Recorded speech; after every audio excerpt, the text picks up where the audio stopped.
evening, ladies and gentlemen, and welcome to the Ultimate Fighting Championship, Part 2. Once again, there are no rules. Last year, the Ultimate Fighting Championship rocked the martial arts world. Champions from 8 different styles fought in no-holds-barred combat. There were no weight divisions, no gloves or pads, no time limits, and no scorecards. The rules were simple. 2 men enter, 1 man leaves. Anyone doubting that claim was quickly convinced as speed and accuracy confronted mass and power. A slip of the foot could cost a fighter victory, not to mention an eye or a tooth. In match after match, the difference between this event and other contests became painfully obvious.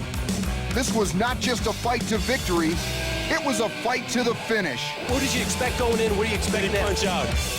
He punched out. What was your strategy? Let him hit me. Some were unprepared for this type of anything-goes match and couldn't adapt to the rhythms and techniques. Champions accustomed to particular range were forced to alter their strategies. Unexpected shifts left them vulnerable to sudden reversals and painful defeat. In the Ultimate Fighting Championship, the sharpshooter brought down the giant and then hammered him into submission. Strength did not guarantee success. Like dueling chess masters, the victor was the one who could think 2 moves ahead. I was thinking too much about getting a leg, not enough about worrying about my neck. It looked like you did have supremacy early on, and then suddenly it reversed like lightning. That's the way submission is. There was no room for paper tigers. If a fight goes longer than 1 round, I think there's something wrong with the way that people are fighting. This is real deal. This isn't boxing. After 2 hours of grueling combat, 2 battle-weary masters squared off in the final test. No quarter asked, none given. Combat distilled in its most basic equation, survival or destruction. In the end, it was Brazilian Jiu-Jitsu master Royce Gracie standing triumphant in the center of the ring. And tonight, he returns to defend his title in a battle of 16 world-class martial arts masters. If you thought he had it rough last time, you ain't seen nothing yet. What are you gonna do with the money? You wanna go to Disneyland? You going to Disneyland? Hello, everyone, and welcome to Mammoth Gordon's, right back here in Denver, Colorado for Ultimate Fighting Championship 2 or Part 2. Hi, everyone, I'm Brian Kilmeade, joining you again like I was here in November. This time, I have a chance to sit down and talk to you. For those joining us for the first time, let me just inform you, welcome you officially. And for those here for the second time, let me tell you about some subtle changes this time around. Number 1, instead of 8 fighters, we have 16 fighters. Number 2, there is no 2. Round 2, that is. No round 2, no round 3, no round 4. There wasn't last time. This time, don't wait for a bell. We're just going to have 1 round, going to go right through. And again, as usual, there will be no rules. Joining us once again and joining me, I'm very fortunate to have next to me, and call him a friend, Jim Brown, sitting here in the broadcast booth. Jim, how do you feel about being here the second time around? Well, Brian, I'm very happy to be here. I'm glad to say hello to the audience out there. People are talking about the violence of this particular sport. Yes, it is violent, but you have a lot of action, excitement, and science. If you don't know your skills, don't get out here. If you don't know how to fight on the floor, don't come out here, people. This guy was up at 4 o'clock in the morning doing Good Morning America. It's amazing he's still awake. But, Jim, thanks for joining us, and thanks for letting me sit next to you. Joining us, we're very fortunate to have someone who's very schooled in the martial arts and in Hollywood. Ben Perry, famed Hollywood stuntman. And, Ben, you are the man when it comes to the expertise, because you've done this your whole life and you seem to thrive on it. Well, if you came for action, folks, you came to the right spot. It's the age-old question, what style's the best? I think it gets down to, Brian, who's the toughest person tonight? And it could be, and you've always heard all your life, if you think you're the toughest guy in the world, there's always someone out there just a little bit tougher. Well, I think that guy is here tonight, Royce Gracie, defending his title against some unbelievable competition. Yeah, I don't know how this event is going to turn out. I don't think anyone does. One thing we do know is where it will take place, and that'll be in the ring. But I use that term loosely because it's not a ring at all, is it, Herb Perez? 1992 Taekwondo Olympic gold medalist. Well, Brian, you're right. It's not a ring, really. It's an octagon. And in this octagon, we've had a lot of matches tonight. We have a lot more to come. The reason we picked an octagon, it's not going to favor any style, anybody, it's going to be fair in here. Also, we made the floor just a bit quicker so that the kickers and punchers will be on equal footing with the grapplers. Thanks, Brian. It's a very unique thing. If you're looking at that octagon and saying, I've never seen anything like it, you're absolutely right. The last time you saw it was back in November. It hasn't been used since. You talk about the first match, the last match we have coming up with the preliminary round, but we saw 7 bouts already. That's why I'm so keyed up. So please excuse me. Let's go over some of the results. You have a karate against an exotic, Doherty against Morris, and you have Scott Morris coming out on top. Scott Morris is the ninja. We didn't know a whole lot on him because he is a ninja, so that speaks for itself. Pat Smith, Ray Wizard, kickboxer against a karate master. Pat Smith, who was here in November, lost his first match. Must have learned something because he advances to face Scott Morris. You have David Levecki against Johnny Rhodes, Kung Fu against karate. And Jim, talk about endurance. Johnny Rhodes showed it. Oh, yes, he had tremendous endurance. I mean, it was a great fight. Yeah, it was a great fight. 39 years old. Jim loves the older guys who do well. You getting the theme here? Oh, yes. Yes. And you talk about Frank Hammaker. Did I skip ahead? No, I didn't. Frank Hammaker and Thaddeus Luster. Thaddeus Luster, we love his name, but he is out of the competition because Hammaker emerges victorious from Holland. Orlando Veit, not Wheat, against Robert Lucarelli. Well, it looked like 2 kickboxers against each other. We thought we'd see that. We did. And Orlando Veit comes out victorious. Fell behind early on. Alberto Serra Leone, possibly the enigma of this entire event. Well, he lost now. He goes down to Remco Pardoel, a very humble guy, a man who told Jim Brown, I don't even know how I'm going to do. I'm a little scared, a little nervous. He didn't look it. Scott Baker against Jason DeLucia. It's a match we just saw 2 Kung Fu experts take on each other. A great match, possibly the most strategy we've seen in both Ultimate Fighting Championships. Jason DeLucia emerges victorious. And that brings us up to our current bout, and you are now updated and saw what we have seen for the last 2 hours. 7 preliminary bouts. You remember I told you about 16 people, 8 bouts. Here is the 8th. And here are the styles, because when you talk about this event, you talk more than 2 individuals. You talk about styles. You have the Karate Man, of course, from Japan, and you have Royce Gracie, last year's champion, the ultimate grappler, the quintessential grappler, and right now, Minoki Ichihara, a man who brought the Japanese press with him, a man who brought his own entourage, a man who many thought would get to the finals. However, he's got Royce Gracie. Here is Ichihara as he makes his way towards the ring. Talk about focus. That's a focus, man. He has that. He has the focus. He's a strong guy. He's noted for his quick reverse punches, thrust punches, counter punches. He's going to need that tonight. Yeah, he's actually smaller than Royce Gracie, who was the smallest one in the competition. He's 5'8". So here's a profile on the man from Japan we don't know much about.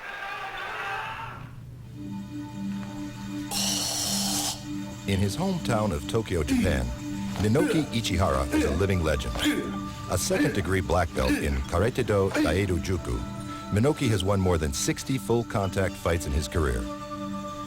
At only 5'7" and 178 pounds, he is the smallest competitor in the Ultimate Fighting Championship, but he is not concerned. My body may be small, but my spirit is big.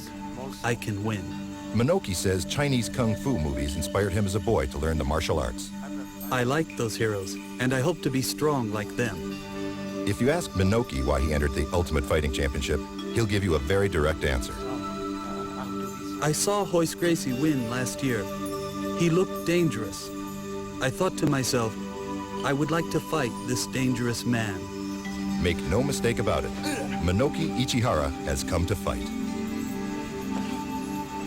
Maybe he didn't want that fight, that most dangerous man, in the preliminary round, but he didn't have a choice. It's a random draw. And the man we're about to see, a man about to be introduced, a man that a lot of people are here to see and amazed with in Ultimate Fighting 1.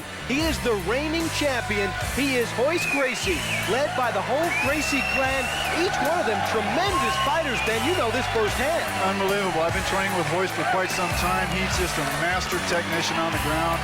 He has the best defense, which is incredible against any comers. He's been training against 600, 700-pound guys. Check this guy out. Yeah, I tell you, this has got a championship feel to it, and it's still a preliminary round. And there he is.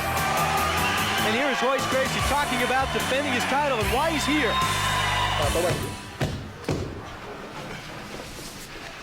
Hi, I'm Royce Gracie, and I'm 4th-degree black belt in Gracie Jiu-Jitsu, and I'm the current champion, and I'm here to defend my title.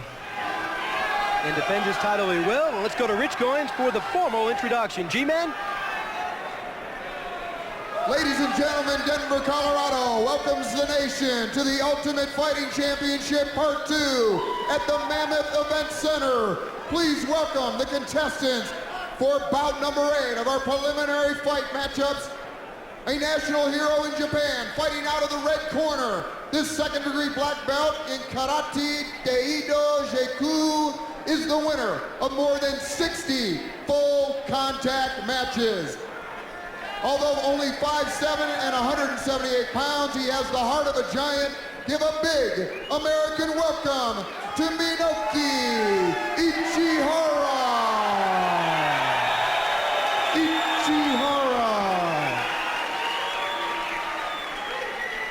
And please welcome back the Rio de Janeiro native, a 4th-degree black master in the art of Brazilian Jiu-Jitsu. 6'1", 176 pounds. He's 27 years old, the winner of last year's Ultimate Fighting Championship and $50,000.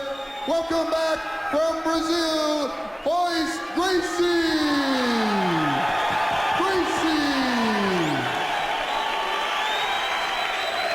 Good luck, gentlemen. All right, we're going to go take a look at both fighters right now. They are sizing each other up. Minoki Ichihara, 5'7", 178, a heavy guy, not that tall. Royce Gracie, 6'1", 176, and they're about to engage. Royce is going to want to go to a clinch quickly. He does not want to get hit. And the reverse punches and thrust punches are really strong from Ichihara. Is Ichihara in trouble if he's on the ground? Oh, definitely. Definitely. And he's down. Yes, he's down on the ground. Yes. Watch Royce will take his left leg and go over the top. There it is. He'll get him in a hook position. Now he'll rest. He'll get a good mounted base, and he'll just rest. He'll get his hand over to block that. Jim, this looks familiar? Yes, it does. He may end it up pretty quickly. What he'll do is he will grind this into his face and neck, and Ichihara will release that left hand, just like that. Hey, wait a second. Did we script this for this guy? You think he studies the Gracie Jiu-Jitsu or just lucked out? Sorry, guys. My instructor over there. Sorry about that. How is he playing into his hands? Oh, he'll just keep hitting him until he lets go. Are they harmless punches? Are they hurting punches? Oh, sure. They're right into the ribs. Ichihara will let go. He'll let go. Now he'll palm strike him a little bit to the side. There it is, to the side of the head. How unfamiliar is this to Ichihara, being on the ground, being in an inferior position? I'm not sure. I don't have that data on Ichihara, but right now he's in a very vulnerable position. You just had to be at the press conference when these two were paired up in the preliminary round. You heard the oohs and ahs. Yes, the whole room oohed and awed. The way we understand it, this easily could have been the finals. Yes. Now that's what he's trying to do, is get that elbow just to get over the side. Now he's going to push his head over. Royce will take his left hand and hold the side of his head. He'll just work him over, hopefully. He may go to an arm lock or an arm bar. Royce does not want to win this with an arm lock. Why? He wants to win this with a choke. You mean he cares how he wins? Oh, certainly, certainly. He doesn't want to win this with an arm lock. He will if he's losing endurance or if he's having a problem getting the guy in anything else. He will do that. But he's really, if I know Royce, he's going to go for the choke. It's more dramatic. You got to think about the emotions going in. He won't talk about it, but he's representing the whole Gracie family as a member. He loses. I mean, he's got the whole family to face and to live up to, and that whole name. I think so, too. In this particular position that Royce is in, I don't think he's going to lose this match. He's rolling him over on the side now, and he'll go for the choke. Ichihara has a good lock on that shoulder, though. Really? Yeah, but that's okay. Royce is in good position. Why? Because he stays on you just like a crab or an anaconda. He gives you no space to get up or move. All of his weight is on him. He'll headbutt him. He'll maneuver him. Now you'll see Hickson, Hoyler, Royce, Hoker, all of his brothers are right in front of him. That's the whole jiu-jitsu clan just talking to him right now. I guarantee you, Royce is not using any energy right now, hardly at all. You watch Hickson right there in the guru. He's being blocked right now, but Hickson is the guru. He's the man that Royce looks up to. That's He's correct. the man that really does a lot of training with Royce. That's correct. And after training with Hickson all this time, Royce says anything will be a welcome change. Yeah, one of his quotes. Yeah. See the whole Gracie family there. Yes. That's Horion. They're just on Lord from Horion. And again, it's not Gracie Jiu-Jitsu by mistake. It just isn't a coincidence. They invented this art. They perfected their style of jiu-jitsu. Originally came from Japan. How different is it from anything we've seen in other jiu-jitsu? Slightly, tremendous amount? I personally think tremendously amount because of the finishing holes and how technical they are. And they'll just wear the opponent down and wear the opponent down. Ichihara is in a tough position to be in right now. Is Ichihara expending a lot of energy? Oh, definitely. Definitely. Just laying there. Just laying there. Because not only is he on the bottom, He doesn't want to be on the bottom because Royce has him in a mounted position, and anytime he tries to roll or get up or move, he exerts all this energy. Royce is just taking his time. This is a lot longer, Jim, than we remember last time. That's a shot on Hoyler, the smallest of the Gracie. Now also, anytime Ichihara will move or roll or try to get over, Royce will just go with him on top of him like a little crab. He'll just stay right on top of him. Royce can crank this up at any minute he wants to. He can dictate this fight. See how he's moving? And Royce just stays on him just like a crab. Minoki Ichihara says his best punch, his best weapon is the lunge punch. That's not going to help him. Lunge punch is a real strong technique using the reverse hand. If you're standing with your left foot in front and you throw a reverse punch, it would be your right hand coming forward. Real strong technique. And Royce Ichihara again showing more life. Royce is really punishing Ichihara right now. Man, you talk about a game face. Royce has it. He does.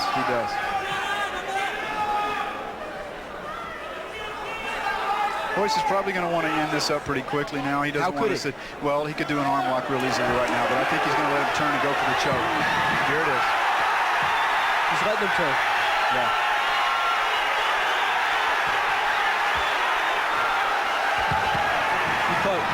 He tapped. Was that an arm lock? Yes. No. I think he choked him out. He couldn't tell. Oh, he did. Arm lock. It looked like an arm lock. He probably broke his arm. You think that arm could be broken? I knew he was going to finish it pretty quick because he doesn't want to spend all this energy because he has other fights. He very possibly could have snapped it. That was close to a 5-minute fight. He probably popped the capsule in his arm. I couldn't really tell from this angle. Okay, he has him in a choke. That's not working. Ichihara's slipping out. Let me see if I can see what he's doing here. He reaches. Oh, he gives him his arm, goes in an arm lock. Watch him raise his hips. And yes. Okay. Right there. All right. Yes. See, the crowd was responding to the reversal in fortune. Yes. With it looked like Royce was being dominated, but you said no. It's just leverage, yes. Absolute leverage.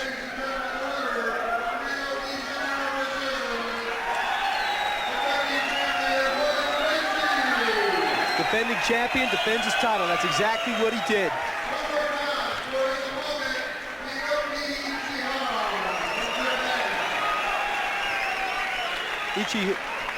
I thought that would happen. If Royce is going on, the fight's dragging on, then he will end it. Yeah, it was unbelievable. I'll tell you, to Ichihara's credit, he was the one who kept going. Ichihara kept him for 5 minutes. Yes, he did. But Royce dictated the fight the whole time. He was on top of him in a very good base. Had his feet hooked underneath, and he was just very stable. And Ichihara exposed his arm. Royce says, I don't want to stay here any longer. I'll take it. That's fine. End of story. For a technician, there's no need to rush. Yes. Yeah.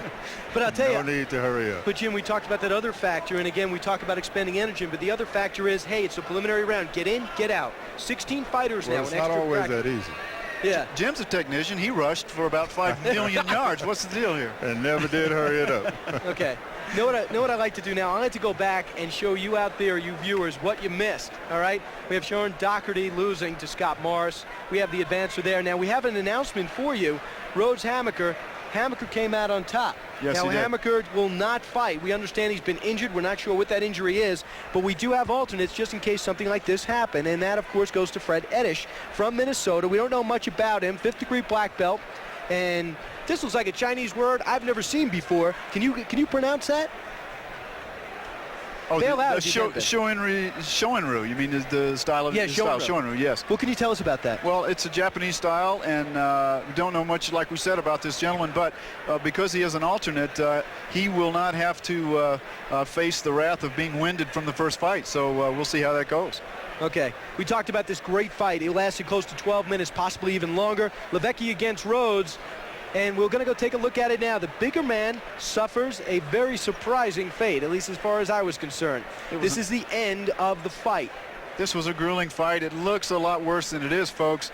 It gets a little grueling here because of the headbutt. Opened up the eye just below the eye, above the cheekbone there. It was bone on bone, and you can see the blood coming out. See, what you have to understand at home is they were in that position for about 10 minutes. 10 minutes, and the endurance of a 6'5", 290-pound man, David Levicki, was really tested, and unfortunately that blow just ended any type of endurance contest. Now we'd like to go to Robert Lucarelli and Orlando Veit, and this was supposed to be a classical kickboxing match. That's what I thought. Jim didn't think that. And No, I did.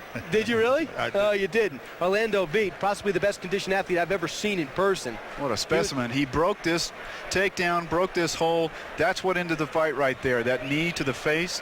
And we thought the guy tapped, but he didn't tap in the round kick. Then he comes in and really finishes him off. He realizes the fight's not over. He turns around. This guy is an awesome specimen. Check this out. He comes back. The guy tries to protect himself. Whang, he misses him here. Now watch this crushing elbow to the back. Oh, devastating power. This guy is something to watch. Keep in mind, too, that Robert Lucarelli didn't even quit. His corner threw in the towel, and I'm glad they did. I'll tell you, that guy's got tremendous Brian, guts. That's a whole different I element. don't think he could quit. I don't think he was in a state of mind, but Yeah. he really knew what was happening. Definitely. Okay.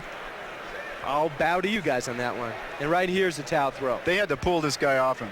They really did. And what's also amazing is they'll hug each other after. And now the match you just saw, Royce Gracie, the defending champion, against Minoki Ichihara, a match that we were looking forward to. A lot of Japanese were also. It's and like- here is the closing of that match. Like we said, I couldn't see it. I thought he had him in a choke, but it was hard to tell. But because of the leverage of the elbow, he popped the arm there.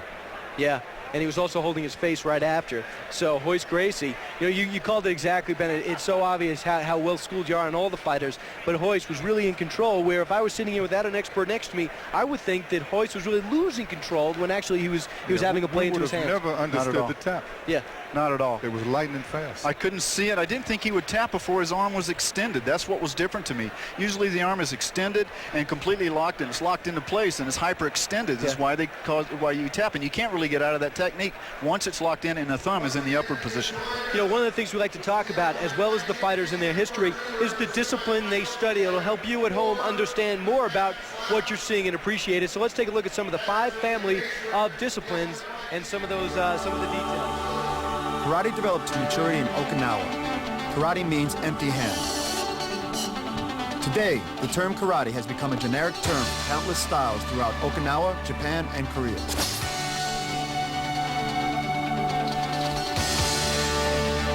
Karate is recognized for its powerful stances and dynamic strikes.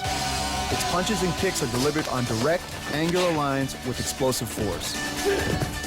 Designed to be a method of peasant empty-hand defense against a samurai sword, karate taught its students to focus their concentration upon a single attack. One blow, one kill. Boards and bricks, shattered by the karate master, demonstrate the power being unleashed. Easily the most popular fighting art in the world, karate is practiced by millions.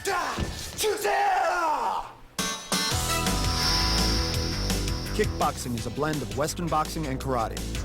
Make no mistake, Western boxing is a science, referred to as the sweet science by ex-heavyweight champ Muhammad Ali. Western boxing is known for its rapid-fire combinations. These combinations, in conjunction with elusive footwork, make a deceptively lethal style. After exposure to boxing, martial artists began incorporating the hand techniques into their arsenal. And some boxers began to add kicking. While similar to their karate origins, the kickboxer's leg attacks favored combinations, making it more compatible with his punching. The kickboxer trains in the gym just like the regular boxers, using the heavy bag, focus mitts, shadow boxing, and endless rounds of sparring to sharpen his skills. Road work and rope skipping ensure endurance, and the full contact sparring conditions them against the pain. The kickboxer's motto, don't dance, just get the job done.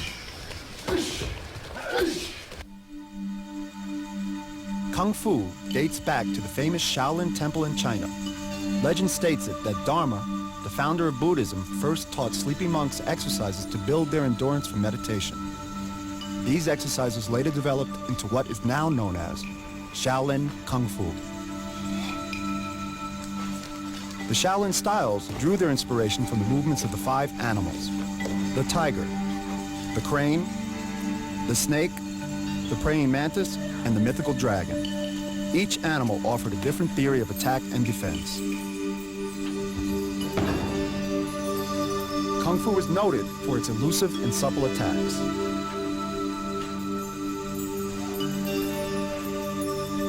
Kung Fu fighter seeks to avoid or deflect an attack rather than squarely blocking it.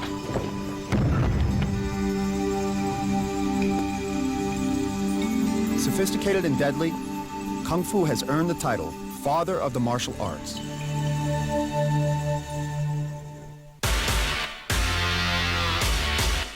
Grappling and wrestling skills appear in the history of nearly every nation.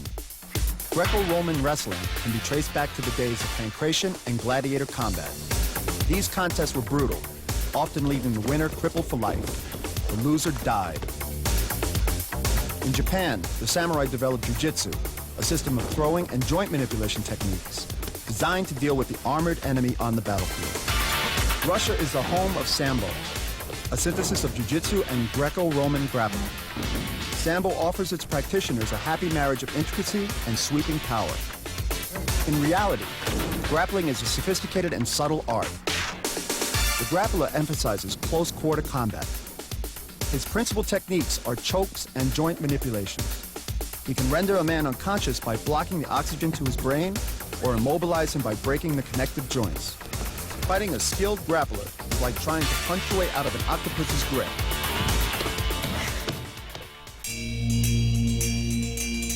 During the period of the shogunate in Japan, political intrigue and espionage played a crucial role among the feudal lords.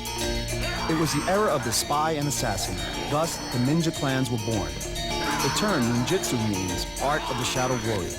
Because so much of ninjutsu work requires stealth and secrecy, he learned to kill with speed and silence. Indonesia is the home of the art of pencak silat. Pencak silat was initially passed down privately from father to son. Some scholars believe that silat may actually predate Kung Fu in origin. They claim that when the Dharma arrived in China, he brought with him skills learned in India, Burma, and Indonesia.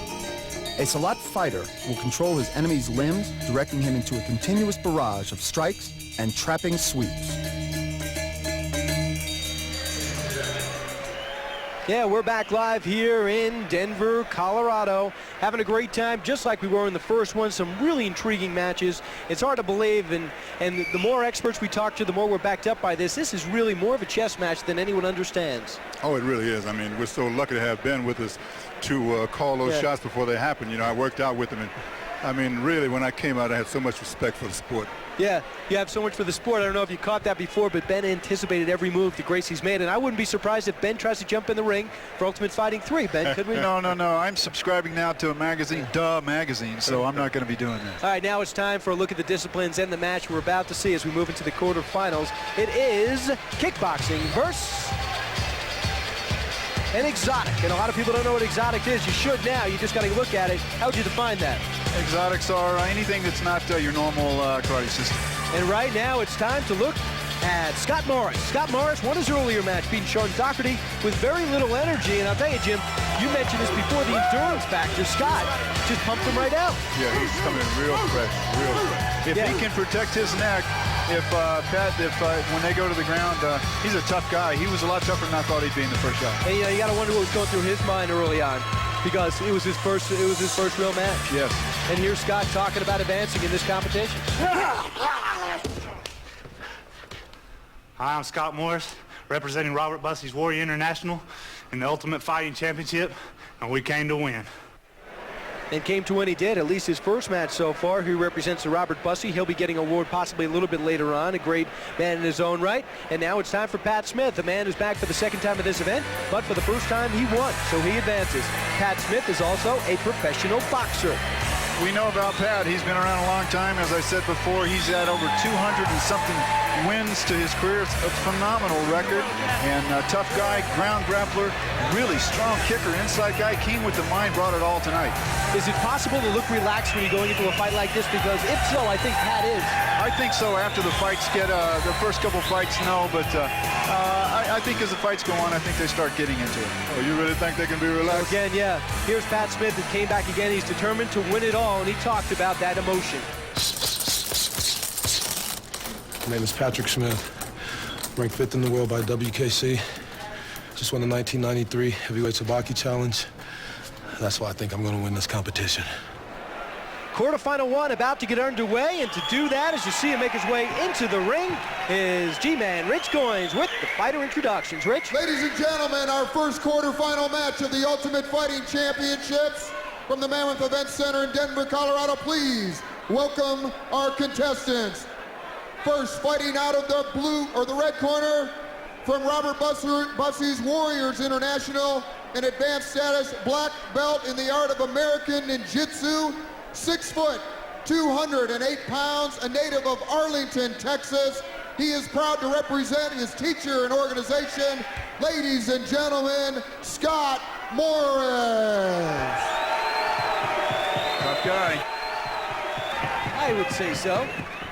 And his opponent, a black belt in Taekwondo, Tang Sudo, and Hapkido, 6'2", 220 pounds, the winner of the 1993 Sabaki Challenge.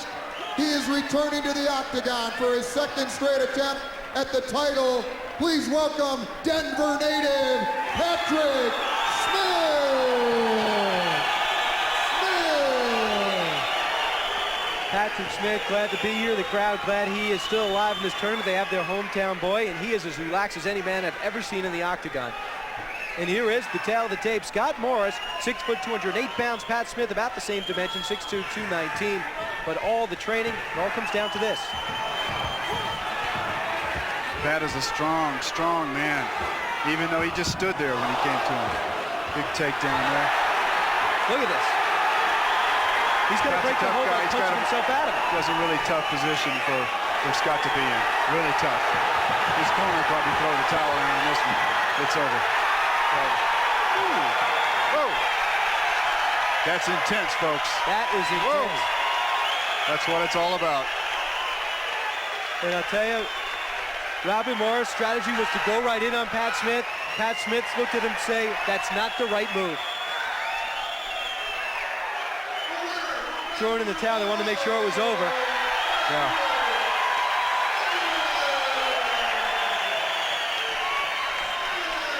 Boy, that was over fast. That was fast and brutal. Really intense. Elbows are the second toughest bones in the body. Look how Pat just stands there. Did not even move. Took all he had to give. Gets him down in a mounted position. Got him up high. He has all the leverage in the world. Why did this style play right into Pat's hands? It's because he has him in a mounted position. He's a grappler also. Now watch this elbow. It's over with. Elbows are so strong. The heel's the strongest bone in the body. The elbows smash bricks all day long, just as it did him. Yeah. And here we'll take another view of it. We have so many camera angles, doing a great job in the truck.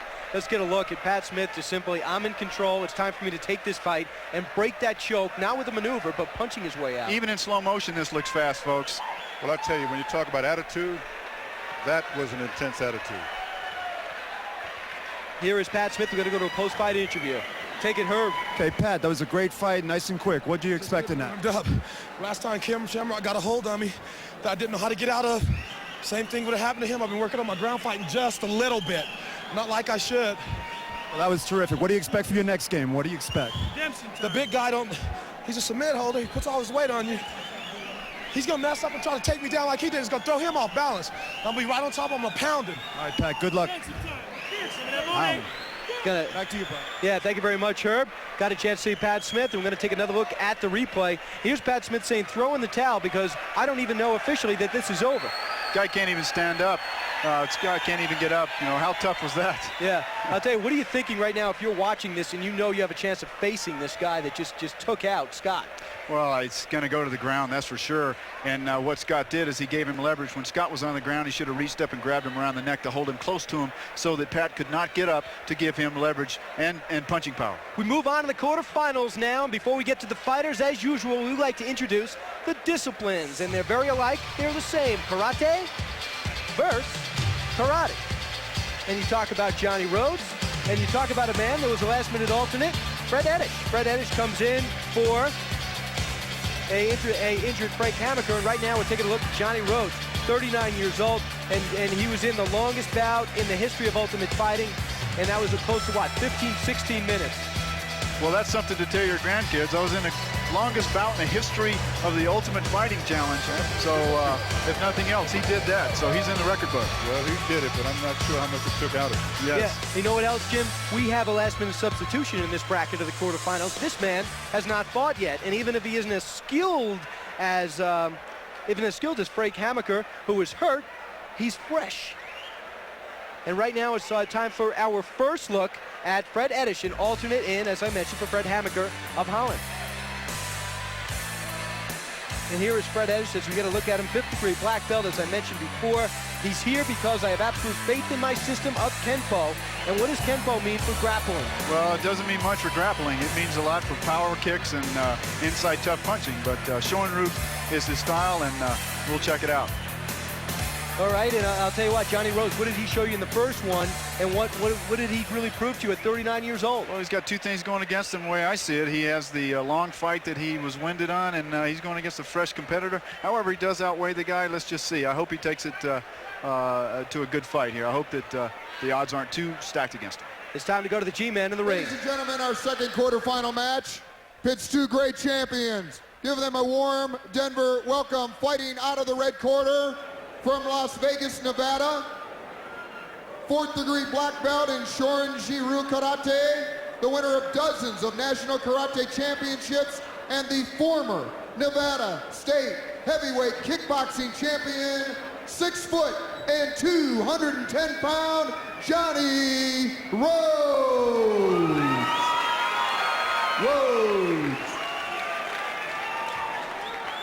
And ladies and gentlemen, we have an alternate for the second quarterfinal match. He replaces Frank Hammaker, who withdrew with an arm injury.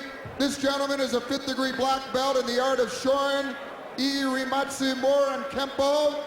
Fighting out of the blue corner, he comes from Minnesota, 6 foot and 180 pounds. Give it warm Denver welcome to Fred Ettish.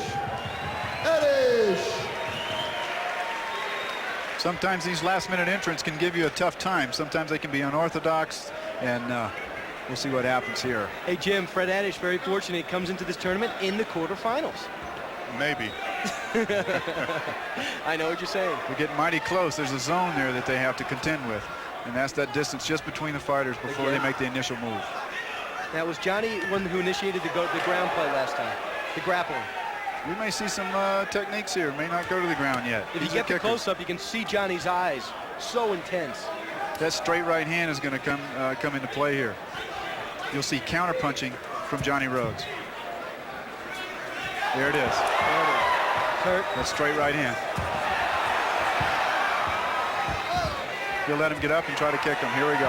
So Fred's got to get up. Well, he'll try to get up, but he should put his left hand behind him and scoot up with his left leg. You shouldn't get up facing forward. You should get up going backwards so you can protect yourself if the guy comes in. The only man I've seen get up from this position was Jason DeLucia in the preliminary. Yes, he did it correctly. Oh, whoa. That punch by Johnny Rhodes has opened up a cut on Fred Ettish like I've never seen one punch do. Yes, this fight's over.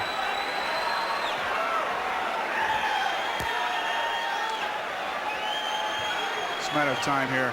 And again, it looks a lot worse than it is. What guts on Fred Ettish? He has a cut just above his eye. Still.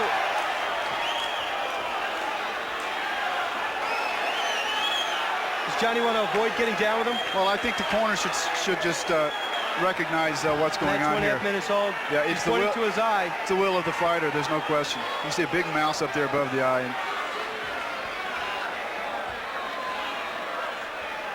I think Johnny showed some empathy again in his early fight against Levicki. He's showing it here. Yeah, it's very difficult for him to see. That's why he keeps shaking his head that way. Now, is Rhodes seeing openings but deciding not to go in? Well, it's very difficult. He doesn't know ground grappling, so if someone is on the ground and they're kicking at you like that, it's fine. You cover up, you grab the leg, and you go for a mounted position. And now this is a familiar exactly position. What he did. Yeah. Now he has all the leverage to punch. If he knew the choke, he'd go for the choke here. He's got his left hand in place. His right arm should just go right behind the head, now to choke him out. Can't say enough about Fred Ettish taking this kind of pain. Yes, yes. It's very difficult for him to see. The bad cuts are above the eye. You know, Ben, it's amazing that they would not learn those choke holds. I know, isn't it? It really is. It was right there. Yeah, I agree with you. I mean, I could have. Here he goes. Here, he's got him in the left hand in place. He can choke him out with one arm, by the way. He'll probably tap now because one arm is all it takes. He just has to close that together. And Fred's energy really seems sucked out of this point. Yeah, definitely. And he knocked out his mouthpiece. He's done everything except tap out. Yeah, if he rolls over on his stomach, then it's really going to close that choke into a... How do you get out? Ben, how do you break Well, you just protect your neck. You just reach up, shoot one hand underneath the elbow so that it takes both sides of the neck to be choked out. So the other, Johnny isn't closing the choke. It's over. Again, it's over. Johnny Rhodes truly impressing everyone here. That was very impressive. Oh, yeah. That was very impressive to come back after that long fight like that and do what he did. Well, I think it was, but if you look at the size of this gentleman and you deal with the fact that he's a kicker, yes, it really wasn't. Exactly. Much of it. Exactly. Fred Ettish, he comes in as an alternate. He doesn't know what to expect. He's in the quarterfinals against a guy that just crushed a man 6'5", and David, he sits in there. Fred Ettish does to his credit. See, that counterpunching is really tough because as soon as you expose yourself by giving a kick like that, you're leaving yourself open for a counter punch. So all Johnny did is step back when he tried to throw a kick, and then he came with a straight right hand. Now it's just a matter of time. He really hurt this guy. You want to hear from Johnny Rhodes? All right, let's go to Johnny Rhodes right now. Herb. Okay, Johnny, it was a great fight, great fight. The guy wouldn't give up. What'd you think about that? Well, he's a tough guy. There's a lot of great competitors here. You don't want to embarrass yourself. You want to hang in as long as you can. Johnny, you got a lot of spirit. You had a lot of energy out there. What do you anticipate for the future? Well, I'm 39 years old. I've boxed, I've kickboxed, I've done it all. And I wanted to try this. What do you got planned for the next guy, Johnny? Well, Pat's a tough fighter. He has a lot of weapons. But I plan on boxing him. Hopefully, let him get me on the ground. All right, champ. Good luck. We'll see you later. Okay, we're going to throw it to a replay now. Thanks. See you later, Johnny. Johnny Rhodes get a chance to know what he is like as a person, a great guy, and this is the man at his job. It really is. There's no protection, no good defense on the ground here. Johnny actually, if he were schooled in ground grappling and chokes and finishing holds, this fight would have been over a long time ago. Now talk about where the power is coming on those punches. He has all the gravity. Everything's generated from up above. So is that how a boxer would throw it? Yes. Straight punches, straight down. He's winging it there a little bit, but absolutely. And the person on the bottom, if you're squared off, cannot hit you, but you can hit them. Yeah, Fred is just hanging out. He has him in a choke. That one arm has choked him out. He's rolling over. He's going to tap. He's out. That's good. Just like that, he's out. So now Pat Smith and Johnny Rhodes, two brutal fighters, two very tough fighters, and they advance, and they'll face each other in the semifinals. Time to move on now. And we talk about two men who advance to the quarterfinals. We have Orlando Weit against Remco Pardoel. And this is kickboxing against, let's take a look at the disciplines. Kickboxing versus grappling. And not only, again, let's re-emphasize, not only are you going in there representing your person, yourself, you're representing your style and your discipline. It's time to go now to Orlando Weit, who's once again, for the second time tonight, making his way through the smoke and making his way through the ring. Now, he didn't have that exhausting of a first fight. No, he didn't. Great fight for him, but he's still a question mark with me. What?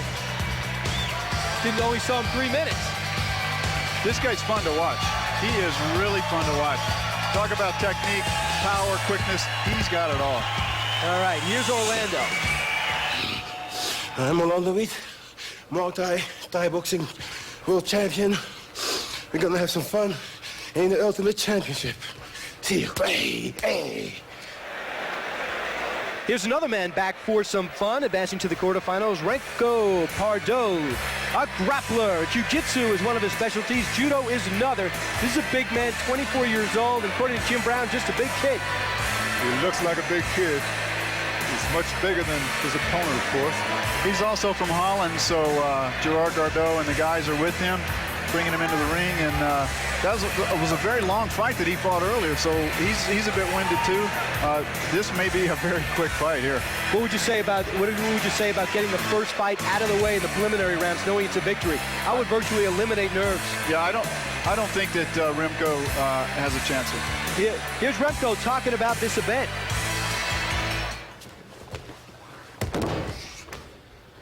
Hello, I'm Remco Pardoel from Holland. I'm Dutch Open, Open Belgium, Open German, Open Danish, and World Champion in Jiu-Jitsu. I'm competing in this event to get the first prize. Quarterfinals continue. To do that, Rich Goins with the fighter introductions. Ladies and gentlemen, our third quarterfinal match tonight pits two more great champions in the Ultimate Fighting Championships, Part 2. Please welcome in the blue corner. He is from Holland, the current owner of the Dutch, Belgium, German, and Danish open class Jiu-Jitsu Championships. He weighs in at 260 pounds, 6'4". Please welcome Remco Pardoel.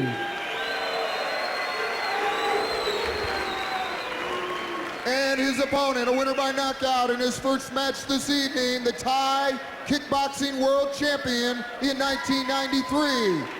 He has an impressive record of 55-9, 13 by KO. He has dominated the world of Thai boxing for 7 years. Please welcome Orlando, the Gladiator,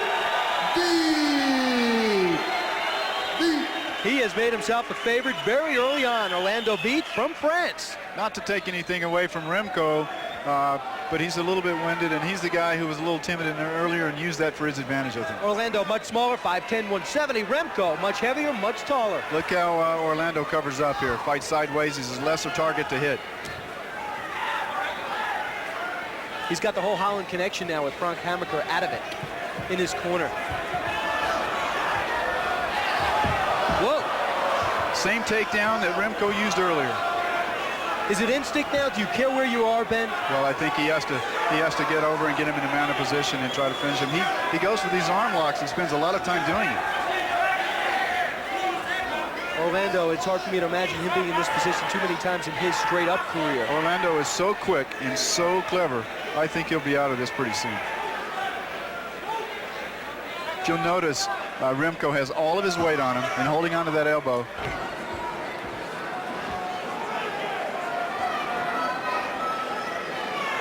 He doesn't want to put all of his weight too far over because Orlando can pull him over his body and then get him in a mounted position. He can just swing him over the top. So what does Remco have to do? Remco has to just try to keep the leverage on this side of him.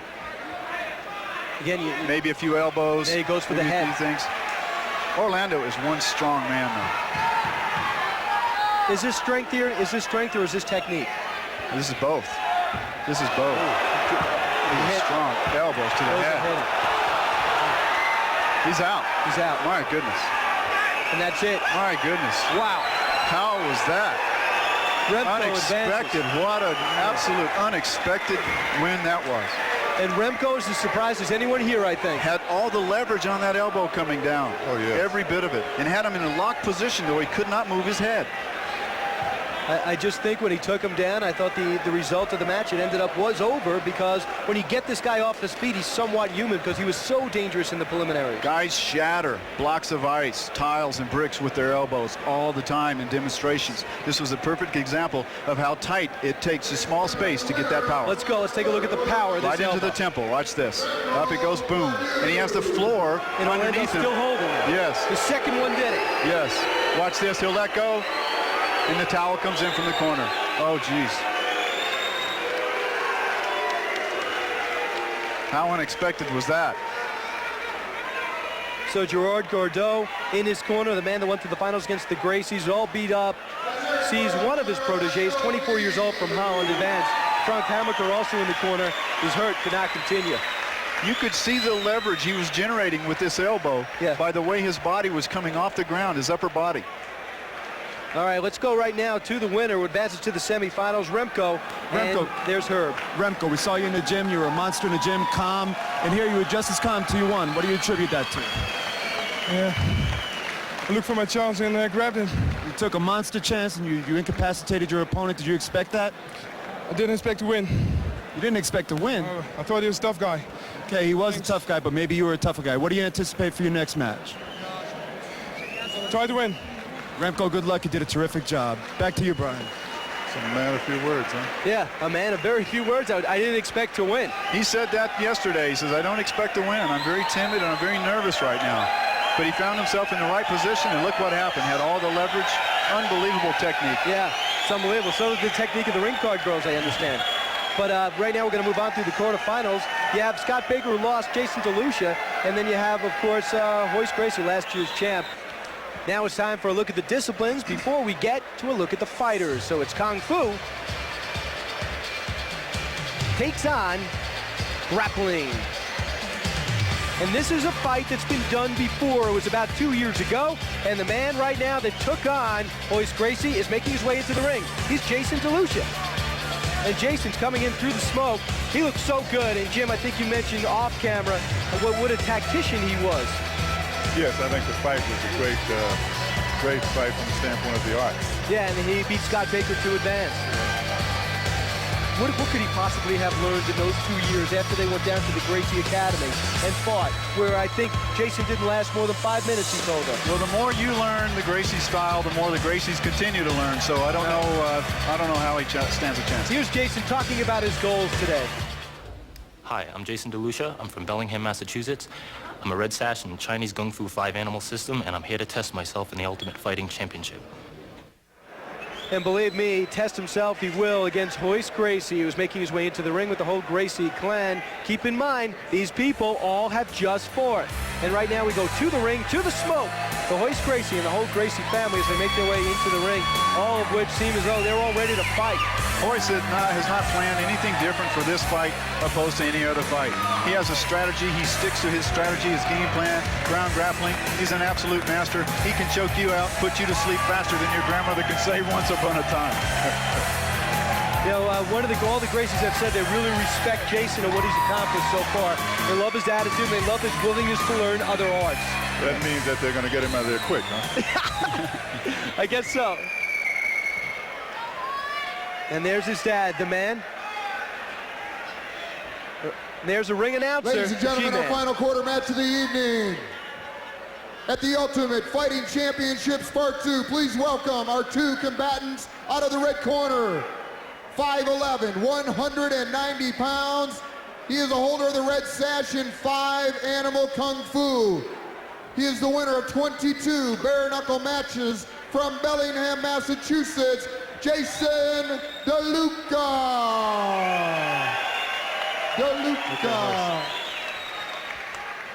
And his opponent from Rio de Janeiro, 6'1", 176 pounds, 27 years old, the defending Ultimate Fighting Champion, Royce Gracie.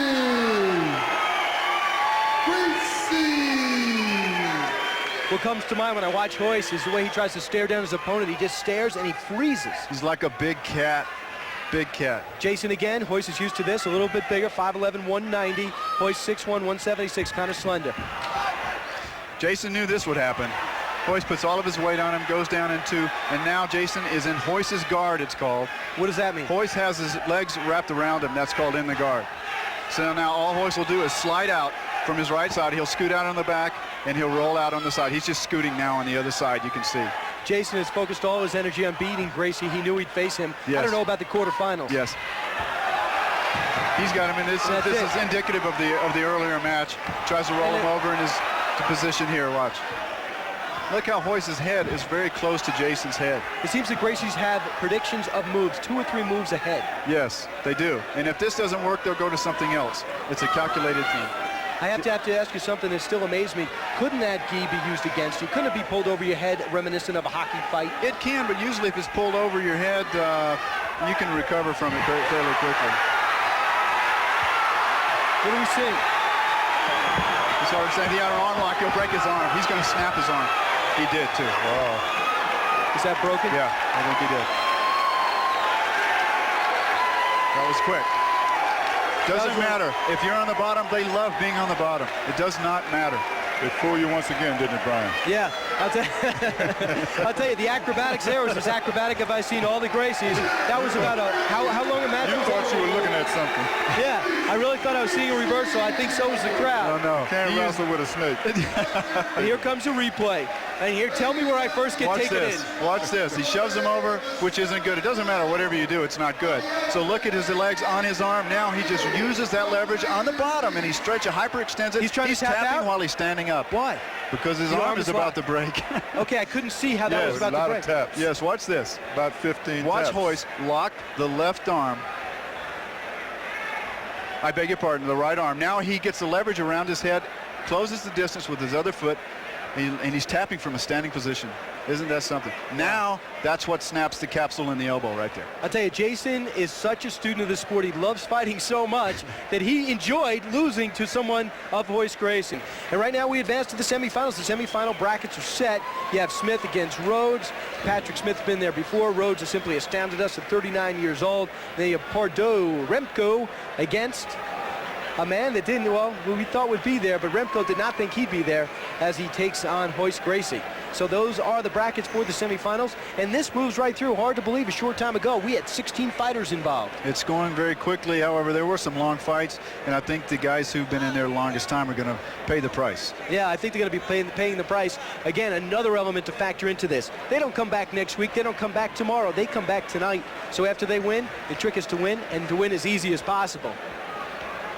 All right, now it's time to take a look at the disciplines as usual. So as we move to the semifinals, let's do it. Let's take a look at the disciplines and as they oppose each other. Karate will face some kickboxing. Patrick Smith against Johnny Rhodes. And right now it's Patrick Smith making his way to the octagon for the second time tonight and third time overall. Patrick Smith, I think it's too narrow of a focus to call him a kickboxer, isn't it, Ted? Definitely. He's a very all-around fighter now. Very guy. He brought everything tonight. He's a complete champion. There's not much to say about him. You've seen him here display his talent. Yeah, he's definitely got a air about him. He's definitely got a charisma about him. So you believe Smith is going to win? I'm not making any predictions. I'm not in the prediction. I will. Are you? I am. I'll tell you, Johnny Rhodes, if he's not tired, he's not human. If he wins, he is not human. Time to get a better look at Patrick Smith. Patrick Smith is often called the uncrowned king of kickboxing. With over 200 full-contact victories to his credit, the title is well-deserved. He is the 1993 Sabaki Challenge heavyweight champ. A native of Denver, Colorado, Patrick enters the octagon tonight as a hometown favorite. Last November, Patrick lost an action-packed match to shoot fighter Ken Shamrock. He says the experience taught him a lot. We learned something that night about ankle locks with shoot fighters, and we didn't prepare for them at all right. And now I know how to get out of them. Patrick moves like a panther in the ring, stalking his prey with power and grace. With Patrick Smith in the octagon, anything can happen. And anything might happen, anything will happen, because Johnny Rhodes has won 2 matches to advance to here. It's hard to find a weakness in this man, and he comes into the ring for the 3rd time, and I think it's within 45 minutes. And what could be going through his mind? How long was that first match? Was that 15 minutes, the first match? I think it was very impressive. I don't know where he got that second win, but I think he surprised us in his second fight. Longest match in the history of the Ultimate Champ. Unbelievable. Yeah. He came back very impressive. You know, and you talk about Johnny Rhodes, you talk about a guy that does have that killer instinct because he does know how to win. He's a great guy, he's a true sportsman, but he wants to win. And right now it's time to go to Rich Goins so we can start this semifinal. Ladies and gentlemen, our first semifinal match of the evening in the Ultimate Fighting Championships, Part 2. Please welcome the competitors.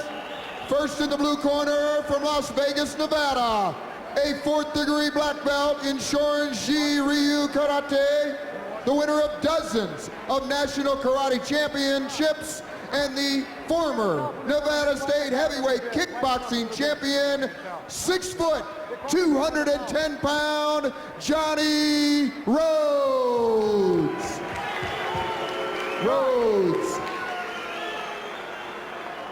And his opponent, out of the fighting city of Denver, Colorado, in the red corner, a black belt in Taekwondo, Tang Sudo, Hapkido, 6'2", 219-pound Patrick Smith.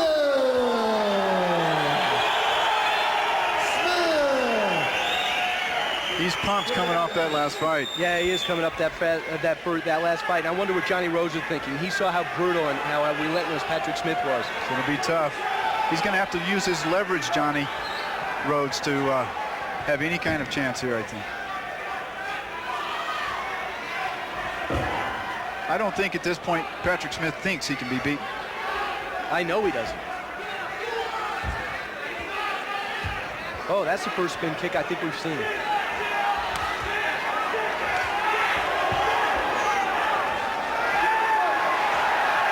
That counter right hand that hurt the other person. Keep in mind, when it comes to boxing, Pat Smith is a pro boxer.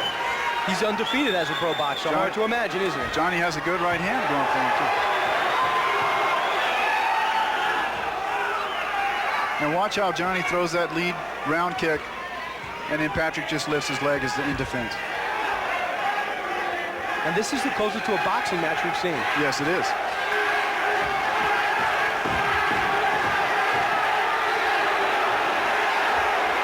He's going to go for the guillotine here, too. He'll lift him up and choke him out.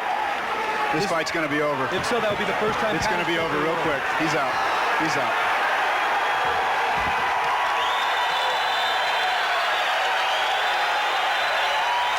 A little cocky.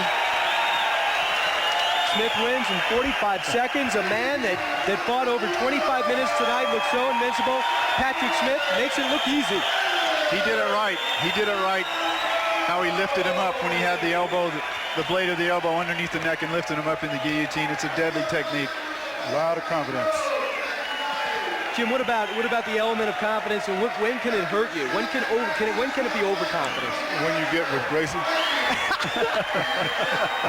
I tell you, I'm going to look up overconfidence in the dictionary. I'm going to be curious to see what's there. Jim's picture, I think. Yeah. My man. Gotta go. I'm going to take a replay of this. Pat Smith's so dangerous. He's unpredictable. I don't know how he's going to win, but we just are pretty convinced he wins. Johnny Rhodes goes right into this position by tucking so low right there. And Pat, excuse me. So how many Pat times? did this earlier. Yeah. I'll tell you what, we've gone through what, a jug of water here? How much have we been talking? I feel like we've been fighting ourselves. Right there, you see the submission chokehold right before he went on. I didn't know it could be done with the foot. He tapped out with the foot. Yes, he did. Yes, he did. You'll tap out with anything. Right there, tries. He misses the headbutt. And he'll go in and lock him up. The best time and the best place to tap is on the person who's applying the choke. Because if you tap on the ground, they can't see you. So you want to tap on that person. I'll tap on everything. Now it's time to take a look at a man and get to meet a man and talk about how he feels about going to the finals for the first time at Ultimate Fighting 2. And let's go to Herb, who's with Patrick Smith. Hi, we're here with Patrick. Patrick, that was a terrific fight. All your fights have been short. Why is that? Easy opponents. Is it because you got the number one shoot fighter to beat me last time? That's good. That's right. But you got the crowd behind you here. You're a hometown favorite. You intend redemption. I got to redeem myself from last time. Took the number one shoot fighter to beat me. He got me an ankle lock. I didn't know how to get out. This is what I thought I was really best at, is stand-up aggression. Now I'm getting good at ground fighting and choke, standing up. No one can really take me down yet. The one guy tried to take me down. I stopped before the ref even told me. Well, it seems like you're doing it upstairs. You're doing it downstairs. You're on the mat. You're upstairs. You're downstairs. So now you got your next match. What do you think about that? I'm ready to get it over with. I'm ready. I'm still energized. I'm in excellent shape. Thanks to Shane, Jimmy, and Omar. They've been running with me, getting me prepared. I've been boxing a lot in Vegas. For all y'all in Vegas, what's up? Come be back up there next month. I will keep that crowd going, and good luck in your next match. Yeah, he'll come back to another replay and see why he's so confident that he would excel in this tournament, because he's so dangerous so many different ways. Watch how this blade goes underneath the neck. He uses his leverage. He just stands up and leans back.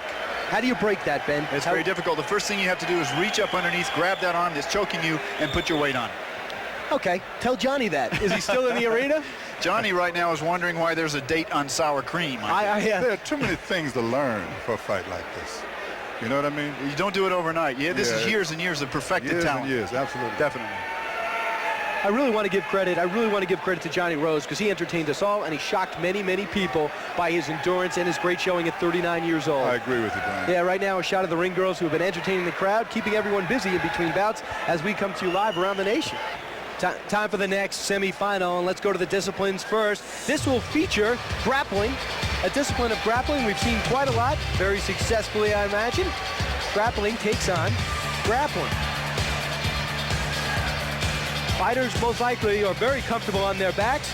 And right now it's time to go to Remco Pardoel. And let's go to Remco, who's preparing to walk through the smoke for the 3rd time tonight with his whole Dutch entourage. They're all here. He really surprised us last time when he beat Orlando Veit. Unbelievable technique that he used. With the reverse psychologist saying that he thought he was going to lose. Correct. That is something new. Yeah, you know, but you said it. You thought he was the only honest guy here. And right now he's going to be honest in this fight. Yes, he is. If he says. Yes, he is. What? Yeah, I mean, he's got to be satisfied to that he got here at all. He's only going to improve. Just 24 years old. Now it's time to take a look at a man that's won this event before. He won Ultimate Fighting 1. His name is Royce Gracie. He's about 28, 29 years old, and he's very focused on winning this semifinal bracket. Let's take a look at Royce as he makes his way through the smoke with the whole Gracie entourage.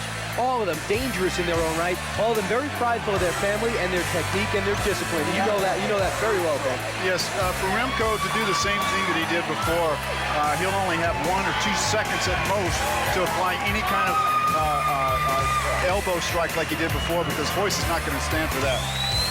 Yeah, Royce makes his way into the ring. Tell us that about his name again. You said all their names are unique, all the Gracies? All of their names begin with R, and they're very unique names, and it's pronounced H. The R's are H's. It's Portuguese from Brazil. Yeah, but taking a shot of his family in the crowd. All of those Gracies are deadly. Hey, Trust Jim, me. they the one define drinking family, the Coca-Cola right now, well, they represent. You don't want it. They represent the epitome of family love. I love it. They really do. And let's take a look at this semifinal bracket, and let's look at the tail of the tape. Royce Gracie, as we know, 6'1", 176, kind of light, slight, but quick.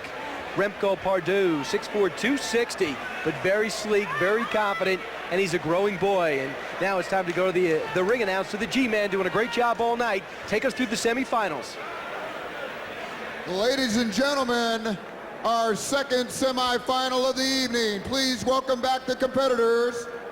First, fighting out of the red corner, from Oost Holland, the current owner of the Dutch, Belgium, German, and Danish open class Jiu-Jitsu championships, 6'4", 260 pounds, Remco Pardoel.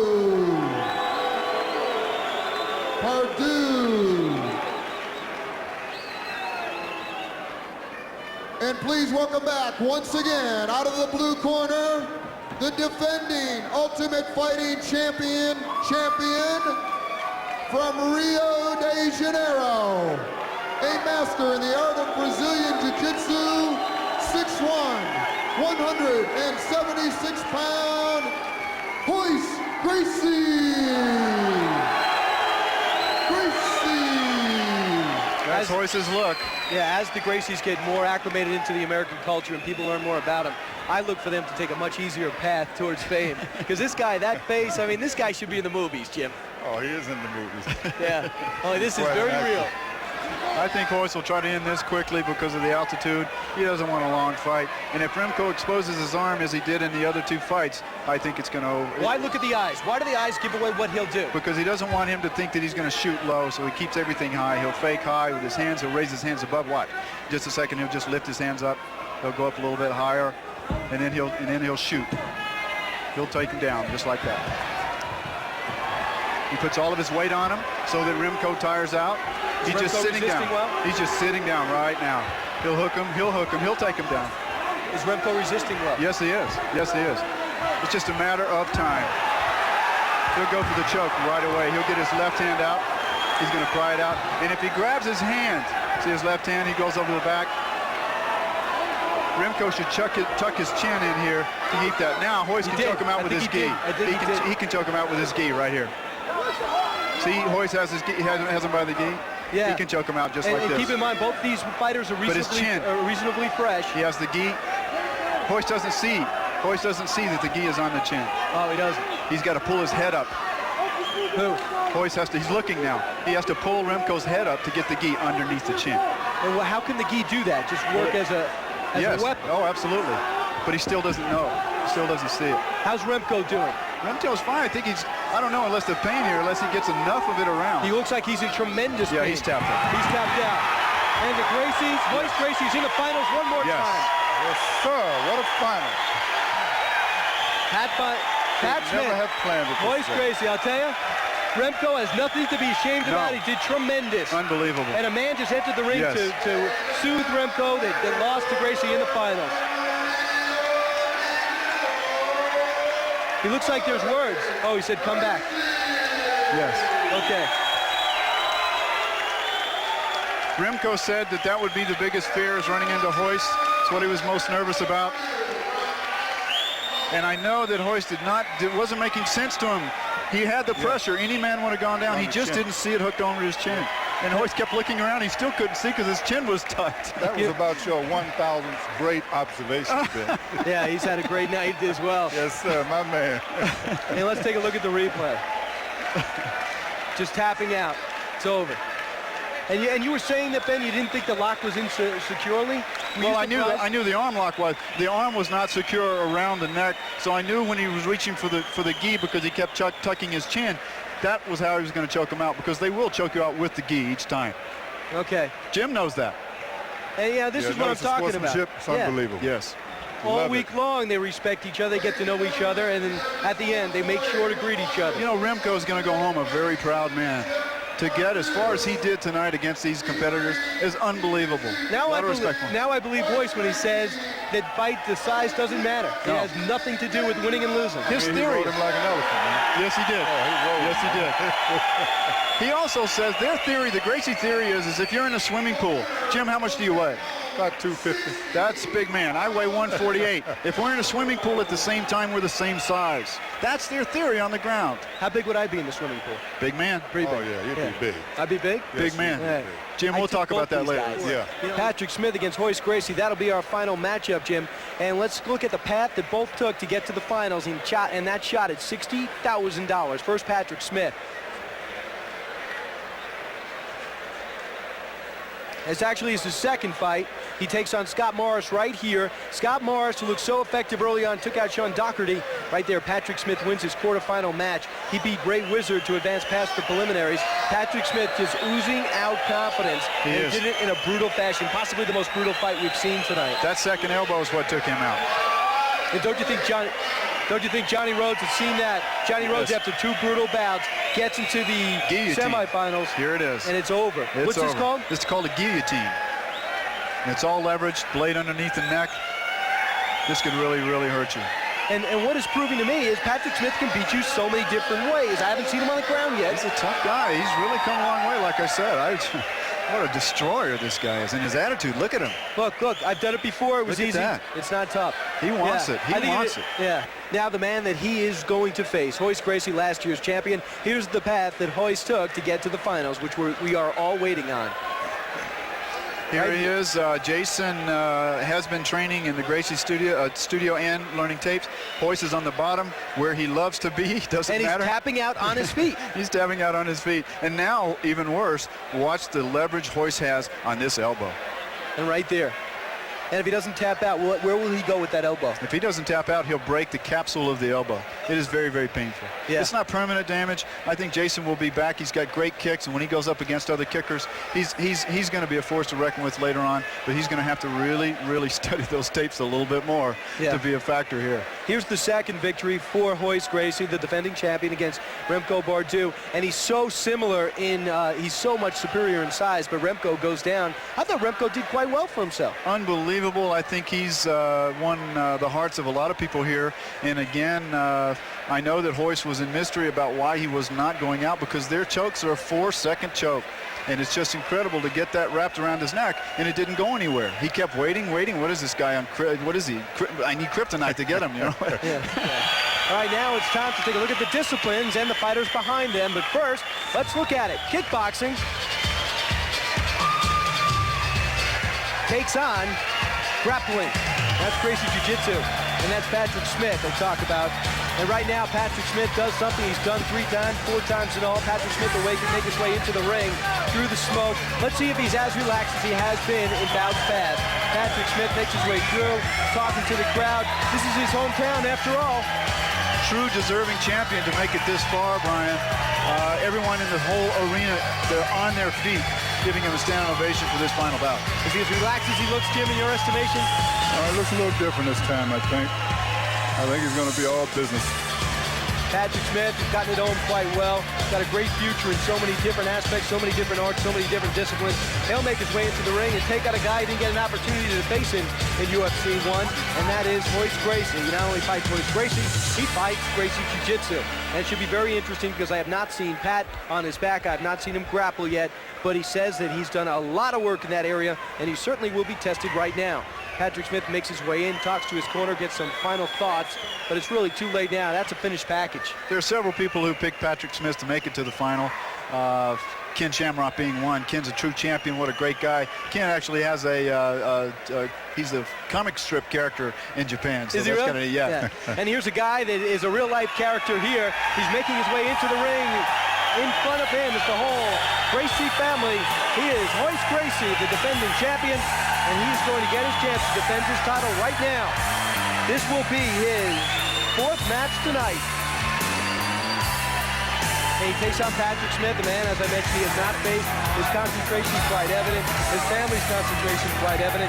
Patrick Smith just taking water on in the corner. He knows he's facing the champion. He knows he's facing something he's never seen. Even though Royce has spent more time tonight in the ring, he exerts less energy than Patrick has. Have they looked at the films, guys? Does he know what Patrick Smith will do? I think so, of course. All right. Royce really doesn't care. I'll tell you, let's take an up-close look at our defending champion, Royce Gracie. When Royce Gracie steps into the octagon, he brings 65 years of tradition with him. That's how long the Gracie family has been undefeated in no-holds-barred competition. All my brothers practice, and my father, we all practice this all our lives. This is part of our life. A native of Rio de Janeiro, Brazil, he is a 4th-degree black belt in the art of Brazilian Jiu-Jitsu. At last year's competition, Royce swept through a field of top fighters to win the title of Ultimate Fighting Champion. And how does Royce prepare for this event? Well, in an event like this, preparing myself with my brothers and my father around, with the technique that we have and with them on my corner, they trust me, and they make me believe that I'll do it. The winning team, we don't change.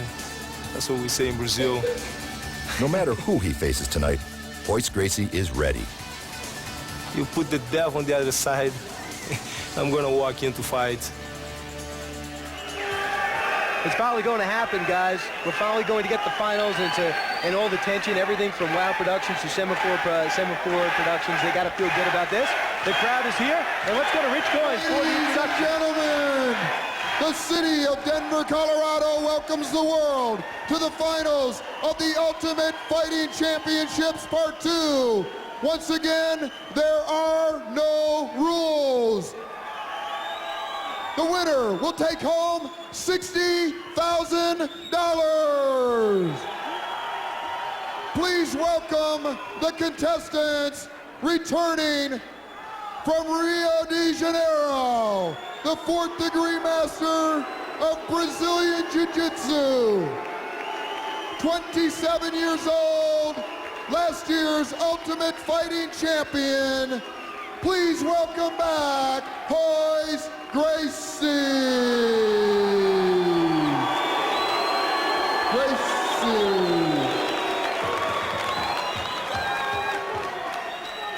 And his opponent, a black belt in Taekwondo, Tang Sudo, Hapkido, 6'2", 220 pounds, from the fighting city of Denver, Colorado,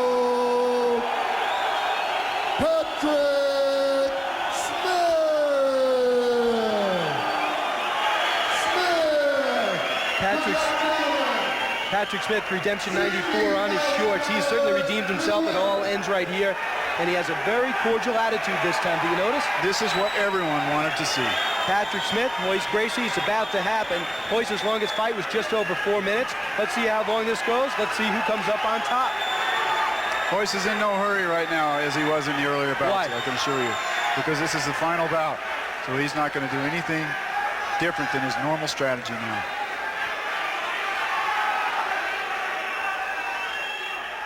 I think Patrick will probably try to kick, try to knee, and be very careful to go to the ground. This is what Royce wants. Now Royce will stand to the side so Patrick cannot knee him in the groin. Watch this. He cannot do it.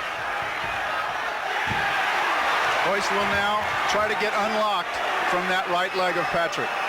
Patrick has him locked in that leg. That doesn't matter. Royce will try to unlock this. You see him doing that now. Well, he's trying to push. He did. Now he's in a man of position. It's just a matter of time. He will palm strike him. Patrick will turn over. Royce will go to a choke. Patrick's looking at, he's looking at the referee. This is where Royce wants to be. His head is very close. So Patrick has not been on the ground all night. This is not a good position for Patrick to be in. How does Patrick get out of this, Ben? It's very different. He has to hook his foot on Royce's foot and then turn him over. He's taking a pounding. Yes, he is. This is, the towel is in already. Patrick will not like this. He will not like this. Royce is the ruler. He is the greatest champion on the planet right now. Yes, he did accept it. Unbelievable. Those blows were devastating. He is the Ultimate Fighting Champion. 2 consecutive times, 2 events. They both really respect each other. Absolutely. That is a wonderful sight. Yes, it is. And I'll tell you, I think Patrick, I didn't see the Gracies cut anybody since they've been there. Watch the Gracies come in and congratulate Patrick Smith. Watch this. Look at this. They're all champions. They're all wonderful human beings. That's a wonderful sight. It was 1 minute 13 seconds. It was the second longest match for Gracie tonight. Just because it was only that short does not mean they were not the Ultimate Champions fighting against each other. Hey. That's why. And there's Royce. He's $60,000 richer. Yes. He's a happy man. And Jimmy was blaming Uncle Sam last time. They said he took all his winning money. Went to Disneyland. I guess he'll go to Knott's Berry Farm and Magic Mountain now. Well, I guess the guys better work harder. A little harder. You're going to see it's going to get tougher and tougher, guys. I told you about that 6-month stuff, man. 6 months could not deal with a lifetime of training, 65 years. The Gracie family. That's absolutely true, Jim. Unbelievable. Royce has a small cut over his eye. I guess it's not going to bother him much tonight. He has a lot of celebrating to do.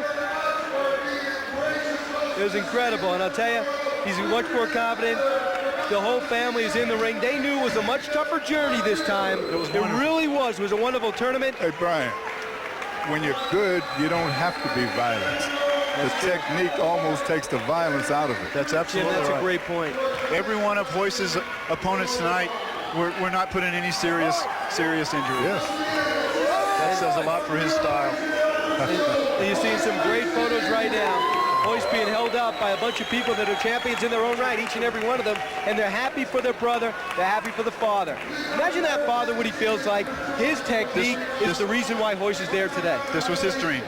Let's take a look at the replay. This is how he became UFC champion number 2. Now what Royce is doing right now is in a mounted position. He will let him roll over. He will get him in a position where he cannot move, and he will literally start pummeling him. This is fine. He'll get his left arm up. He's hitting him now. His left arm goes to the face, and Royce just now has all the leverage. He's locked in. His right foot is against his body so that Patrick cannot move. Unbelievable, because just when you think of Gracie is maybe they're breaking free from a hold, they're playing right into their hands. They really do. And that, when I say mounted position, you saw other mounted positions tonight from other fighters. But Gracie's mounted position is a little bit different. They throw about 3 or 4 different elements into it. And right now, let's go to the check. This is what it's all for. Royce knows it, $60,000. Let's go to a look right now, guys, Here it is. of what it took to win. Watch his right foot is just hooked up against his body. He can't move. Are those normal punches? Are they? Well, they're standard punches, but he's hitting with these 2 knuckles only, and he's going right to the face. Towel comes in, they stop the fight. It was a wise move. He would have choked him out. And it was good because Patrick Smith in the last one complained after he lost to Ken Shamrock. The ankle lock knocked him out. He got up and wanted off of Ken Shamrock, this time more of a sportsman. No one likes to lose to a footlock. And let's go to Herb Perez with the champion, Royce Gracie. Royce, it was a wonderful match. You did a terrific job again. You did it twice. You're the ultimate warrior once again, the ultimate champion. What do you think about that? Excuse me? What do you think about that? You're the ultimate champion once again. I'll be back to do it again September. Was it hard? It is. Always hard. It's always hard. They're all tough guys. They're all very good in what they're doing. But it's jiu-jitsu all the way. Did you do anything different this time to prepare for your match? Was there any special training? Were you worried about anyone? This is my special train over here. Those guys are. Those guys over here. special training. So once again, Gracie Jiu-Jitsu has won the Ultimate Fighting Championship for the second time. Do you think you'll have any more difficulty with the next one? We'll see. Can't wait. Last time you said you're going to Disneyland. Where are you going this time? I'm gonna go skiing. I'm gonna go rest a little bit and get ready for the next one. Seems like you got a lot of people to buy dinner for. The next ones, I hope they have some more tough guys, more good guys that claim to be tough out there, and I want them to show up. Being here was mean tough. You see a lot of guys in the magazine saying they're toughs, but they don't show up on the ring. Once again, I think you've proved that you are the ultimate champion. You've beaten everybody. Anybody that would come here, you've beaten. And it looks like you're going to do it from now until forever. Congratulations on a wonderful championship. I'll be doing this until them take my place. When they get their turn, I'll retire. Yeah, I'll tell you, I've had a great time tonight, and so many people who don't get seen behind the scenes did such a tremendous job sweating in the truck, although they do get catered food. They had a great time and worked so hard. As much as Royce was a champion tonight, everyone that made this possible, including the audience here, were champions in their own right. Well, I enjoyed working with both of you. Thank you, guys. I enjoyed you, Jim, Brian. It was a wonderful night, powerful deal. I'm glad. For everyone for WOW, for everyone from Semaphore, I'm Brian Kilmeade, Jim Brown, Ben. I hope we can hang out tonight and forever, and possibly even in Japan again. Looking forward to it. Have a great night, everyone, and thanks for tuning in to the Ultimate Fighting Championship 2, the sequel. There'll be another. Congratulations, Royce.